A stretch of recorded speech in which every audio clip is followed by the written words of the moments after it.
Yeah. How have you been since we last talked?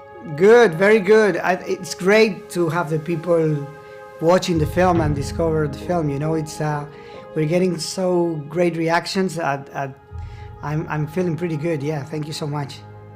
I'm glad to hear that.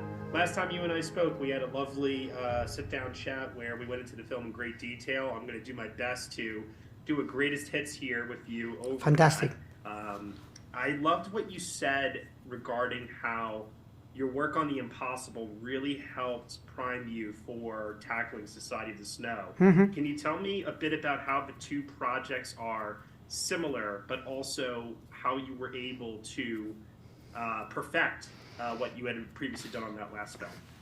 Yeah, the Impossible and Society of the Snow are very connected because actually I discovered the book from Pablo Bierci's Society of the Snow while I was preparing The Impossible. So actually it was a huge influence on The Impossible, Society of the Snow, not the other way around.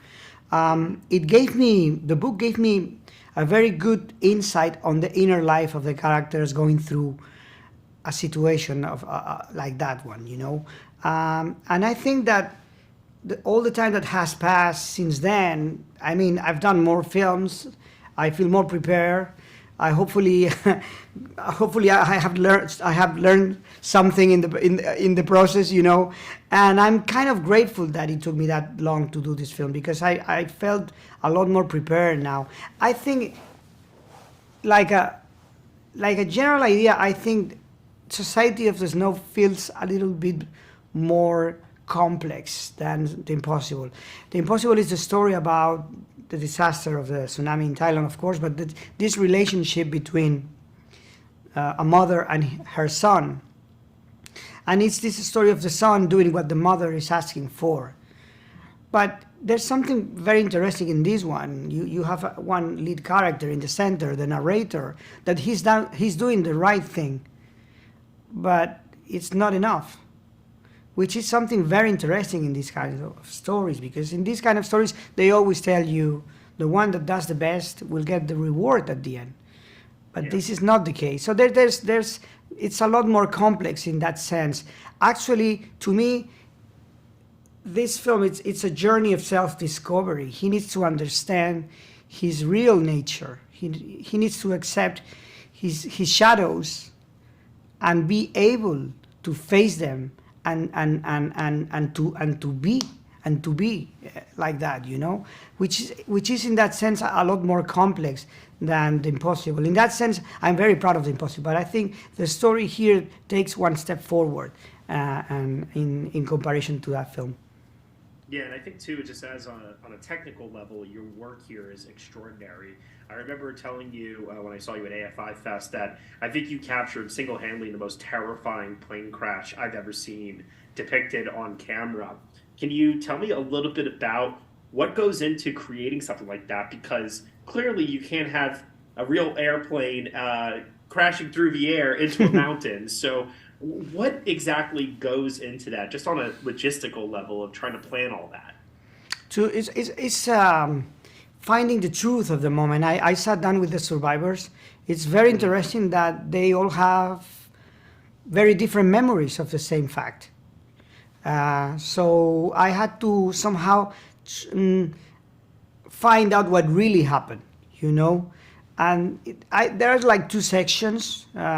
One more, like the first section is more about anticipation. Very slowly things are changing. Suddenly there is like a big air bump, and then a second one, and then a third one. Suddenly changes very quickly. You are with them all the time in the plane. There are very few shots from the outside, so you really have the impression of being there. It's very immersive. You don't know what's going on in the cockpit. Actually, we really don't know what happened in the cockpit. So out of respect for the pilots, we never get into that situation. But at the same time, it felt a lot. You can increase the anxiety by not knowing what's going on. And suddenly they found themselves in the middle of the Andes, about to crash in front of a giant wall, And then there is a second part. They told me that the worst moment of the accident was not actually the first crash, but the second crash when they crash against the snow, and all the Yeah. seats like blended like an accordion, and it's very interesting. One of the references, very very funny reference that I gave to the head of departments was the scene of Psycho, the shower scene okay. on Psycho, because it has the same structure. It's like an ordinary situation that suddenly becomes extraordinary because something happens, and it's like pam pam pam pam pam pam pam. And that was the feeling I was trying to get, like something that really really hurt, even though you don't really see much. It's more about the sound. Yeah. There is not a single drop of blood in that scene, but it's the anticipation, the fact that you are with them all the time inside the plane, not knowing what's going on, and then this shock effect that almost hurts the audience, that I think that it's what makes it so effective. I agree with that. I remember thinking to myself, wow, most directors would cut to black on that impact, and you didn't cut to black, and that to me was more horrifying than anything. Especially the sound work. The sound work is really, really incredible in this film. But one thing that is a reoccurring theme in all of your answers every time I talk to you about this film is how much just uncovering the humanity of the story was important to you out of respect to the survivors and to the victims as well. I can sense that in even the moments where people might think the story might get a little grotesque at times. It never really goes in that direction. You're always searching for the human element, the heart of the story. And I think even through moments that can be described as horrific, tough to watch, you made it not only watchable, but an extremely moving and powerful experience for the viewer, because it is so rooted in our innate desire to want to survive against what really seems like overwhelming odds. Well, I can tell you that the reason I wanted to do this film is because when I was reading the book, I found myself actually crying for the dead, the people dying in that plane. And I never thought about that way with this story. It's all it was always about cannibalism. It was always about heroes. But what happened with that people? These people who were responsible for the other ones to come back. And actually that was the reason why I wanted to do this film. And I was very interested in the philosophical aspect of the book. It's written 35 years after the plane crash. So it has all the depth, the gravitas of the time that had passed. In the words of the survivors, there are very interesting conversations between the survivors and the dead, asking questions and answer questions after 50 years, And I was very interested how to touch that. Because when you work on a script, it's basically dialogue and action. How can you translate that philosophical or spiritual aspect to the story? And then it's because I was so interested in that conversation between the living and the dead that I found out, by telling the story through a perspective that was a bridge between the living and the dead, I was touching that metaphysical aspect of the book. Yeah, definitely. You talked a lot about also immersing the viewer into the experience and the ordeal that these people were going through.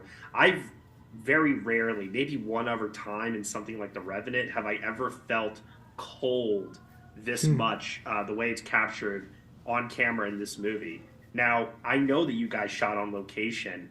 How much of that is real cold? How do you convey that sense of what cold must feel like to the viewer that's watching? Because I was genuinely concerned for all of these people in this movie when I saw that depiction of how freezing it must have been. Yeah, I don't have enough words to thank what the cast did in this film. The journey they went through chronologically, they went through all these emotions, the same emotions they went through, the survivors went through. I mean, the cold because we shot in real locations, the hunger because they were following a strict diet, the sense of isolation because they were shooting in Spain and they had all their families in Argentina, all their girlfriends, and for 6 months, and if you notice that, if you can feel that, it's because they went through that, and they went in the same situations, not the same situation, but similar situation. Not only them, but the whole crew. Like it's probably the most demanding shoot I've ever done physically. Like being exposed all the time to the weather conditions. But at the end, all those things that were making the work so hard, it was make the work better at the end. If you feel cold, it's because it's there. It's right in front of the camera. Actually, we shot the film like a documentary. It was the whole thing was happening in front of us.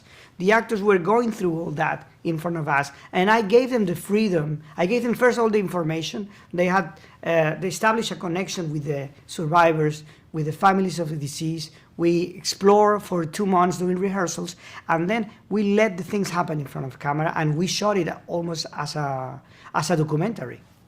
Yeah, chronologically, like you said, I think only the opening sequence where they're boarding the plane, you said that was near the end, right? The very first scene that we shot was when they come out of the plane, the first day, the first morning. That was the very first scene, and we shot everything until the moment they are in the hospital. And then and then we stopped for a month because they had to gain weight. They lose so much weight that we had to stop for a month.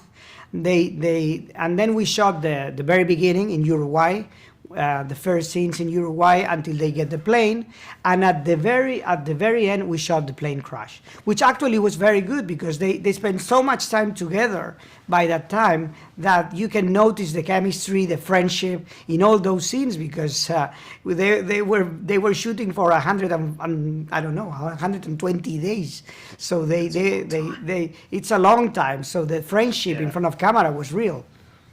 Absolutely. And, I think most actors, we hear stories about one person maybe doing this in a lead starring role in a film, these physical ordeals. You have an entire ensemble of people that put themselves out there like this and really went through what sounds like a rewarding yet grueling experience at times. And yet, so many of them are relative unknowns. Some of them, I believe, it's their first acting job in some cases as well. How did you find these people? Well, we spent more than 6 months doing auditions during the pandemic, which makes it harder.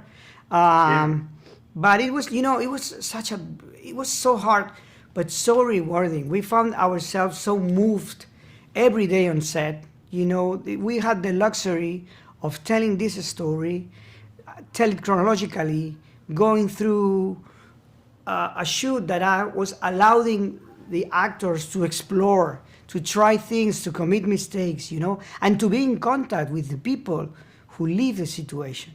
It's a luxury, and I can tell you, it was such a moving shoot. It was hard, but it was so easy to find ourselves in tears, hugging each other, because it felt like a privilege to be able to tell this story. Yeah, definitely. I'm sure they all felt a tremendous amount of weight and responsibility to do this right. And I think you guys definitely did it right. That's for sure. Thank you so much. When you told me this little piece of information, my mind completely split into a bunch of pieces. Tell us, how many hours did you shoot, and what was your first assembly cut for this film? No, it was insane, but it's because of a reason. I think we shot.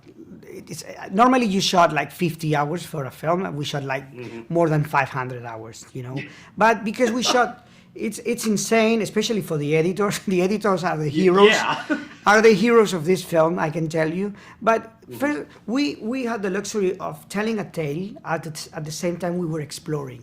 So I allowed the actors to try things. I never stopped between takes, because I hate those moments when you cut and you lose the energy, and the actors prefer to keep shooting all the time. Also, it was so hard the locations that we had, that plane was so small, there was no space to shoot. I didn't have space to go there and talk to the actors in between takes, So basically we keep shooting nonstop all the time. And most of the time we had 25 actors in the scene. So I shot with 3 cameras most of the time. So at the end, like every day we had like 4 or 5 hours of material that the editors had to watch, had to somehow explore and then tell the story in 2 hours and a half. But the truth is that it's very interesting. The other day, I was talking with one of the editors who told me that maybe the first cut was 3 hours 15, and the actual cut is 1 hour less. But he told me, but it's basically the same film. There's nothing really out of the film that I really miss. Everything is in there. And to tell you the truth, when we show the film to the survivors, they really felt that it was a good account of what they went through, you know? So, I mean, there's no better audience to please, obviously. I mean, you could have shown this all over the world, which you are, but at the end of the day, it's their opinion on this. I'm sure that mattered the most to you. Yeah, and they gave us so much. They were always so supportive. They never read a single line of the script. It was all about trust. It was all about that. The first meetings that we had, where I told them what was my idea, the idea of telling the story through this very particular perspective, where I was trying to allow them to use their testimony to give a voice to the anonymous heroes of the story, the ones that never were in the press. They were never in the press. They were treated as astronauts when they came back. They were everywhere, you know. But the other ones, they stay in the shadows, you know. And to give them the chance to give something in return to these people who gave so much to them, I think is something that they really appreciate. We're coming to the end here, and while I could touch upon all other elements of production, from cinematography to makeup, there's so much that went into this. I can imagine, Juan Antonio, from hearing your responses and the way you talk about this film, I'm going to take a wild guess and say this is maybe the most proud you've been of a film that you've created. Is that accurate? Probably yes. I mean, it was the hardest shoot, the most rewarding. I mean, I love to work with actors, and the relation that I had with them in this one, I was blown away. I mean, and the reactions of the audience. I mean, the survivors, the families of the deceased, like having somebody coming to you to tell you, it's the first time I realized how important these people, how important my brother was for these people to come back, you know? When somebody tells you so, I mean, it goes beyond the cinematic experience. It goes beyond the film, and it touches you in a very profound way. Absolutely. Yeah, I can't wait for the world to see this film, not only in theaters, but when it also releases globally on Netflix as well. It's a really powerful and moving story. And as we wrap things up here, I'm sure everyone's going to want to know what you have coming up next in the future. Are you able to tell us where we can look for your work next? Yeah, Holidays. It's called Holidays. Hey, you earned it. You worked really, really hard on this. So thank you very, very much, Juan Antonio. I really, really appreciate the time once again, and congratulations on the film. It really is something truly special you guys made here. Thank you so much, Matt. I really appreciate that. Thank you. Take care.